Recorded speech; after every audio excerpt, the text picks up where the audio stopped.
Hello explorers, thanks for joining us again and welcome back to another exciting and informative video on our YouTube channel. If you are joining us for the first time, we want to thank you for watching. In this episode, I will be diving into the reason why Eritrea's growing ties with China and Russia highlights America's inadequate approach in East Africa. In this episode as well, I will be looking at very important specifics here. Dive into geopolitics. I'm going to be covering a long and deepening relationship within China and also Russia and Eritrea. I shall look into Russia's recent engagement in the region. More importantly, I will look at the implications for the United States of America. I shall be closing this episode as the reason why the American response is mute and why this is happening in the region. If you are new to this channel, I will encourage you to watch this video to the end because we have enough to cover. So without any more delay, let's just dive straight into it. China and Russia have recently increased their engagement with Eritrea, a small but strategic located country in East Africa.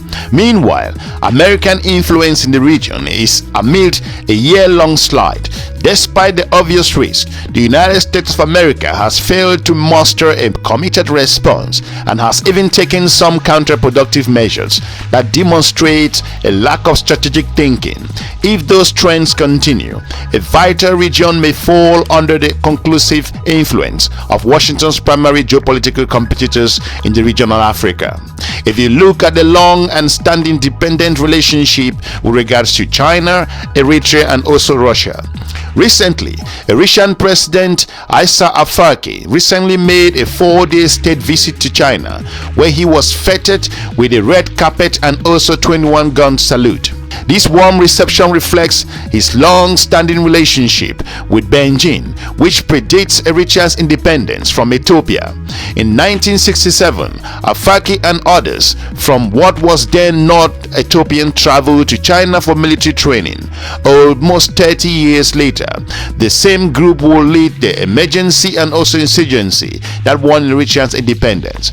Afwerki is reportedly a devotee of Mao Zedong and admired the Chinese Communist Party. He has visited Beijing 5 times since 1994 and shares China's goal of rerouting the global orders away from the United States of America and the West. If you look at the geopolitics in play, the Eritrean government's Chinese policy reflects Afwerki's sympathy. The ruling People's Front for Democracy and Justice, known as the PFDJ, started participating in exchanges with the CCP years ago, and Eritrean dignitaries regularly visit Beijing. 3 senior officials, Foreign Ministers Osman Saleh, head of the PFDJ's Economic and also Affairs Hagos Gabrevich, and Presidential Advisor Yamane Gabrevich, account for at least 15 total visits to China since 2010. The Sino-Eritrean relationship even survived the revelations that China sold weapons to both sides of Eritrean and Ethiopian vicious border war during the 1998 to 2000. Beijing's reciprocate Asmara's enthusiasm since Eritrea's independence. 4 of 5 Chinese foreign ministers, excluding the newly emplaced current minister, have visited the countries during their tenure. Since 1997, 16 Chinese medical teams have worked in Eritrea. China is Eritrea's largest investor, contractor and also trade partner, and Chinese companies build some of the country's most important infrastructure. This work concludes an upgrade to the primary port of Massawa and also a road that links Massawa and Assab, the site of another port. If you look at other aspects, the already close relationship has governed and also grown noticeably tighter in recent years. Wang Ying, who is now China's most important diplomat, as director of the CCP Central Committee Foreign Affairs Commission, visited Asmara twice in his 3 years tenure as foreign minister. In 2020 and 2022, during the latest visit, the country established a strategic partnership, marking the first time Eritrea has entered Beijing's taxonomy of partners nations. Zhu Yingbuing, Chinese special envoy for the Horn of Africa affairs, followed up Wang's visit in March and September of the same year. During both visits, Zhu met with President Afsaki. In 2021, Eritrea officially joined the Belt and Road Initiative. Trade between the two nations has surged as well. The imbalances globally, conflicts here and there, world wars, and continuous confrontations have been the philosophies of many minorities who have tried to dominate. It's hegemonistic. It's dominating as an attitude to suppress peoples and nations and finally control or dominate global economy. It's been a misguided policy. It's a misconception of realities. It's misunderstanding of history. Now we see the future is very bright. The future is very bright because of Chinese achievement. China has proven to everybody in the world, the marginalized and those who entertain the ideas of domination, this is no more the rule of the game. People of the world will have to cooperate.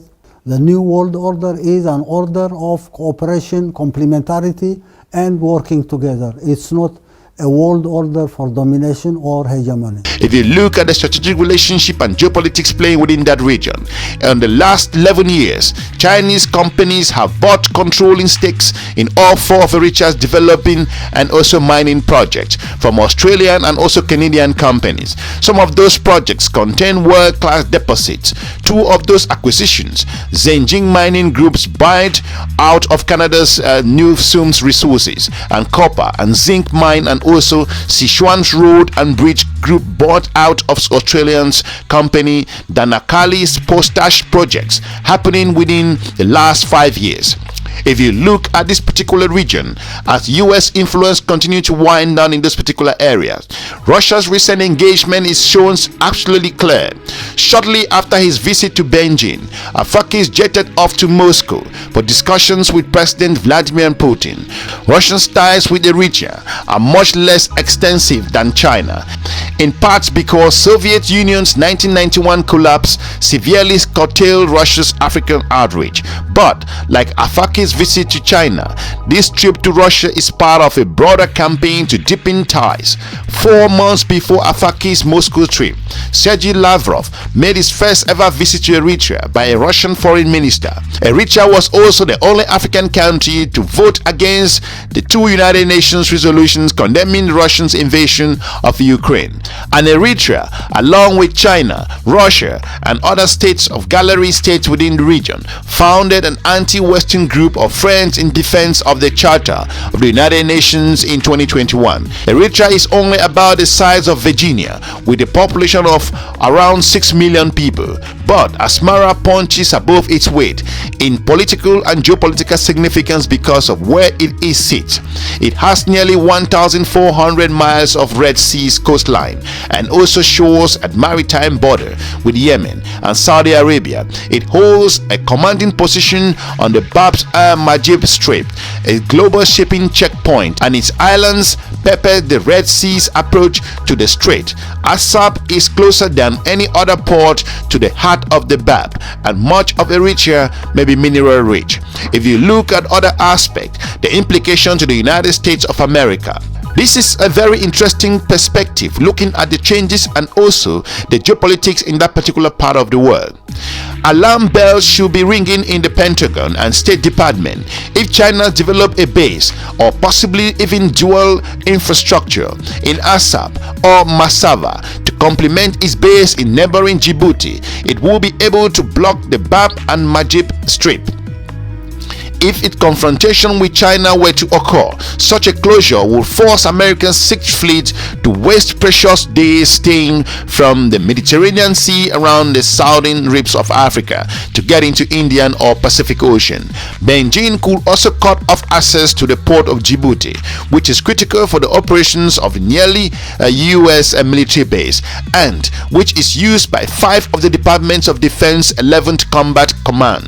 If you look at geopolitics in that region, Eritrea has recently begun to grant basing rights to foreign powers.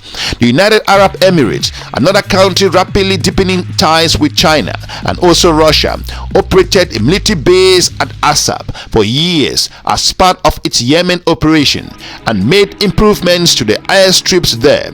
Several years ago, the United Arab Emirates began dismantling parts of the base. However, it is unclear whether it's fully withdrawn or still maintain a presence there, particularly as the original lease for 30 years. If you look at Russia's also presence, Russia also wants a base in the region to bolster its ability to project power into the Red Sea, with the potential to cause problems for the United States in terms of their geopolitics. In 2018, Moscow signed an agreement with Asmara to establish a logistic base, but nothing appeared to have come of it. However, Lavrov may have visited the topics in his January visit to Asmara, and there are rumors that the Wagner Group already has an unidentified presence in Eritrea. Notwithstanding the recent Moscow-Wagner split, Wagner's African operations are of such a value to Moscow that they are likely to continue in some form. Moscow also tried to secure its own base in Djibouti, but was rebuffed, and also has long pressed the Sudanese government to basing rights in Port Sudan on the Red Sea. Eritrea increases closeness with two of Washington's primary competitors come amid years of decline in America's influence in the Horn of Africa. Eritrea's eastern neighbors in Djibouti, which hosts an American military base. As of the 2017, Djibouti also hosts Chinese first overseas military base, a hardened encampment with a piers large enough to support a Chinese aircraft carrier and nuclear submarine.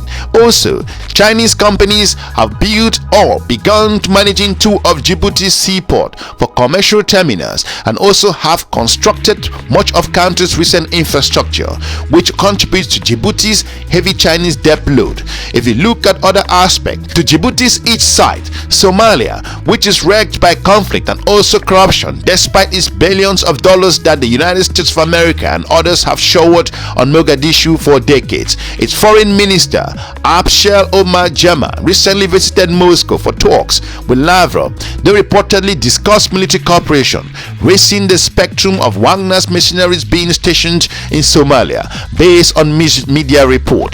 To Eritrea's west lies Sudan, which has over 500 miles of Red Sea coastline. Civil war broke out there in April, derailing years of America's effort to help cement a civilian-led government. Meanwhile, Russia has a strong presence in the countries, primarily through Wagner.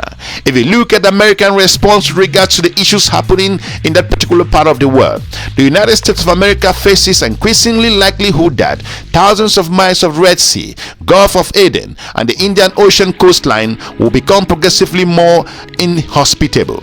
Two of those three countries, Eritrea and Djibouti, that command the Bab el-Mandeb Strait, could fall irretrievable into the hands of Chinese camp. Yet, Washington response as either apathic or ineffective. In Sudan, the United States of America spent most of its diplomatic energy supporting doomed ceasefire, and despite years of warning from senior U.S. military officers, Washington has failed to halt or even impose Chinese growing influence in Djibouti. Meanwhile, the United States of America has allowed one of its most promising relationships in the whole region to cool. Washington has slowed its engagement with pro-American Somaliland, with also its recent renovated Berbera seaport and also airport, over delayed elections and territorial dispute in its east.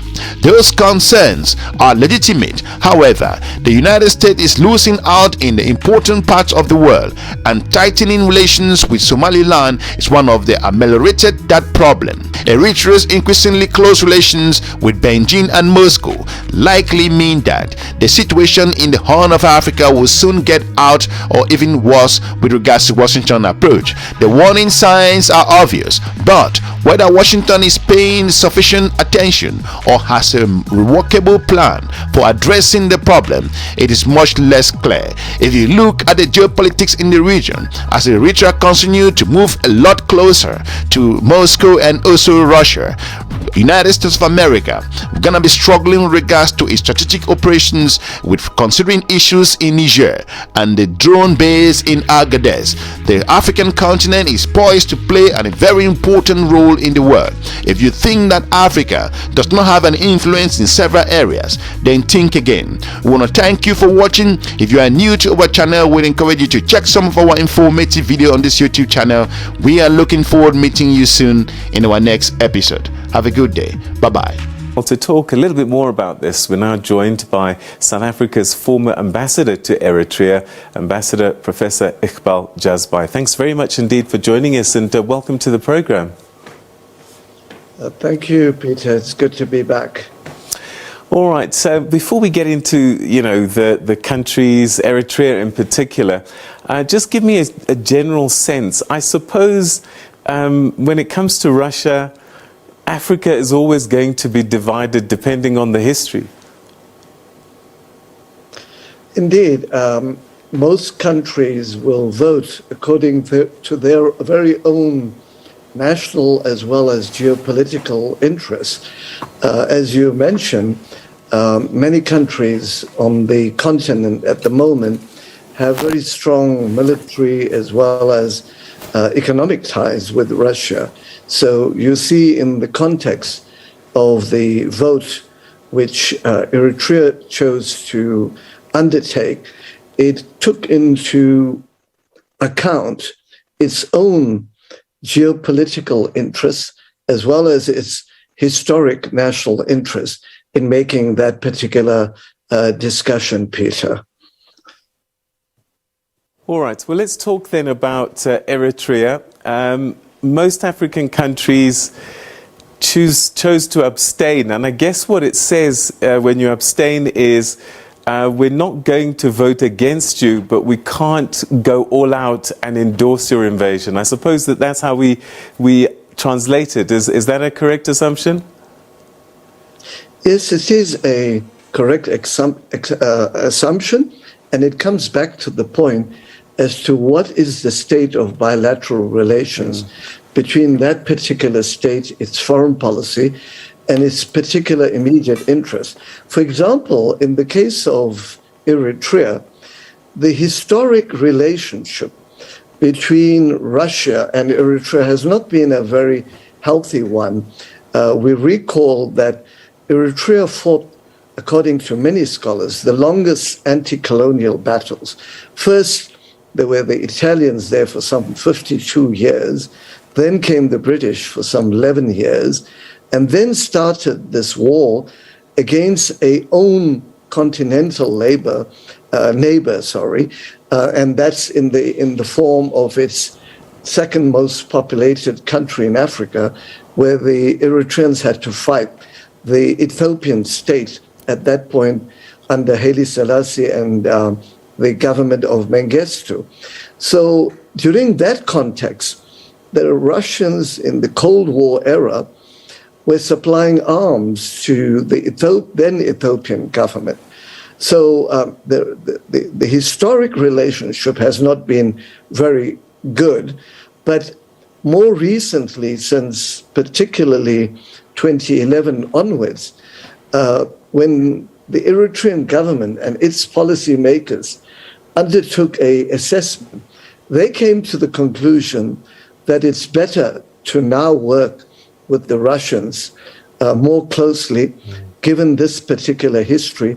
So they've exchanged ambassadors, they've started a few economic projects, and also the fact that historically the Eritrean military had Russian aircraft, and many of those Russian aircraft, given the Ukrainian air technicians are very familiar with it, were brought to Eritrea to service those MiG aircraft, and that gives us some sense of the political complexity in the past. But currently, the US has decided to unilaterally impose economic sanctions on Eritrea. So when the Eritrean policymakers had to assess the balance of political, military, and regional geopolitical balance of forces, they opted to vote against the US and in favor of Russia because they believe that will secure their interests and it will be more in line with the AU and according to the Eritrean government and the non-aligned movement principles of not having single country resolutions against any country, the principle of avoiding double standards in human rights, and so forth. So those are some of the broad framing of the Eritrean response to exactly why they voted on this resolution against the resolution and in favor of Russia. It is interesting because to vote no is quite a definite statement. It goes beyond abstaining. Eritrea, as you help me understand, it's been described as the Cuba of Africa. Cuba itself, also under US sanctions, could not bring itself to vote no. They too abstained, but one knows the relationship that it has with Russia. So Eritrea went a step further. So was this a vote for Russia or a vote against the US or a bit of both? I would see it on two fronts. The Cubans are very close to the US, just a few kilometers away from Cuba, and there are a number of complexities, including the fact that the US in the state of Florida, the city of Niamey, hosts a huge Cuban diaspora population. And whereas in the case of Eritrea, it has had a long history with the US in the sense that when it formally got independence after the referendum in 1993, they had very healthy relations with the US. In fact, the then US ambassador had direct access to the Eritrean president, Isaias Afwerki. But the relationship started taking a huge nosedive when the US was a signatory for the Ethiopia-Eritrea border well-known Algiers peace agreement, which South Africa as well is a signatory to that agreement. The US took this decision not to implement the Algiers peace agreement. So from then on, the Eritrean government decided not to accredit an appointed US ambassador to Eritrea, but to keep the relationships at the level of charge d'affaires. During the time of Obama, there were a number of national security advisors which favored a closer relationship with Ethiopia at that point because they viewed Ethiopia as a strategic partner on what was then known as the War on Terror. And so then the relationship with the US soured further. During the Trump period, interestingly, there was some reconnecting of diplomatic relationships. Trump's State Department received the foreign minister of Eritrea. But once again, when the Democratic Party came back into power, the same national security advisors who were in office during the Obama period started implementing the same approach they had implemented during the Obama period. So my sense is that Cuba had to assess it's a very close call for them to vote in favor of Russia, so they chose to abstain, like South Africa.